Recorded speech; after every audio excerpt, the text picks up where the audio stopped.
আজকে আমি বানাবো চিড়ের টিকিয়া। প্রথমে নিয়েছি গাজর, চিড়ে, আলু সেদ্ধ।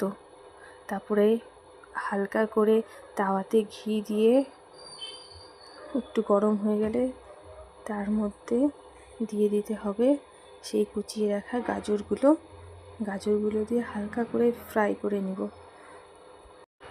যতক্ষণ না একটু সফট হয়ে যাবে গাজরটা যখন সফট হয়ে যাবে তারপরে আমি সেটাকে নামিয়ে নেব।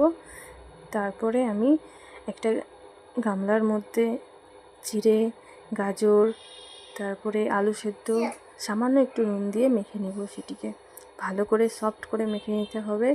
তারপরে একটু সাদা তেল দিয়ে দিলাম যাতে সফট হয়।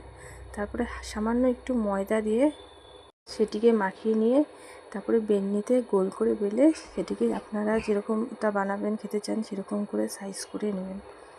তারপরে আমি এরকম করে বানিয়ে নিলাম, এনে কড়াইয়ে সামান্য ঘি দিয়ে সেটিকে ভেজে নিলাম।